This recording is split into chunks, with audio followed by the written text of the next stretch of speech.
Hi, welcome back to another restaurant hunting. Food trip na naman tayo.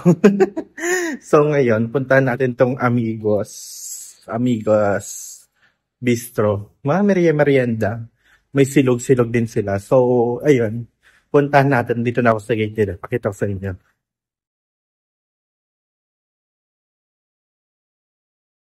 Wow!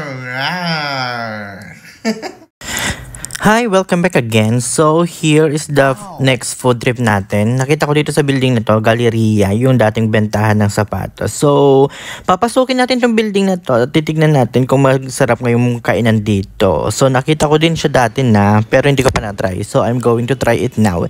Itong Amigos Bistro. Nag-offer sila ng mga lomi, bulalo, tapsilog, mga ganyan-ganyan. Lomi, oh, 'di ba? Spaghetti, mga noodles, mga meriendahan lang din naman. Pero may tapsilogan nga, pero walang ibang menu like ulam or whatever. So ayan, may mga tinda din silang ibang merienda like mga puto seko, ganon. Alam mo yung mga bibingka, mga luto-luto, ganon. So, here, pumesto ako dito sa may malapit sa TV, malapit sa kusina din. So, marami rin tao kahit papano. And, hindi ko alam kung ngayon lang or marami talagang tao pag some other days. So, yun nga lang problema dito, mahinang internet, nakakaloka. I ordered this tapsilog.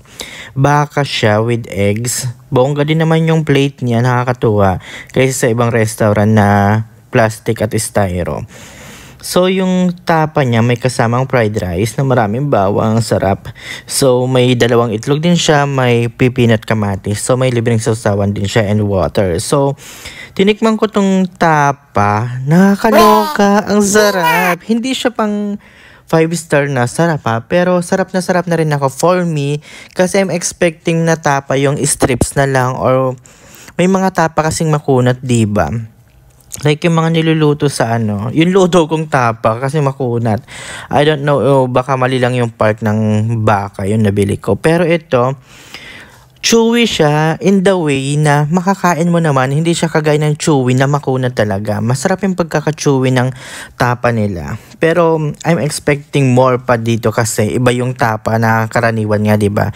Pero siguro ito yung mga binabad lang, cut yung bite size. Pero Gina rin, perfect na rin siya for tapa hunting natin, for tapa craving. So I give it a 8/10. Masarap siya kaso konti ang sorbing. So, yes, nag-enjoy din ako sa fried rice nila. Medyo natabangan lang ako sa fried rice nila kaya nag-add ako ng toyo kung nakita nyo kanina. Kasi nga mahilig tayo sa alat, nakakaloka. So, masarap yung rice na kung ang timpla nyo is for matabang, masarap. Pero for me na mahilig sa maalat, it's kulang sa akin. So, I added some soy sauce. The eggs, perfect ang pagkakaluto. Not the sunny side up na buo yung yellow. I don't like that one.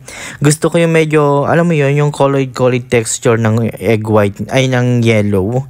So, para mas feel ko yung eggs, ganon. Or minsan kasi, ang gusto ko sa egg is yung deep fried. Tapos crunchy na yung gilid. Yes. Gusto ko rin yung ganon. Sunny side up pa rin yun, diba? No overcook ganon. So, yun lang ang aking kwento. Thanks so much for watching. See you next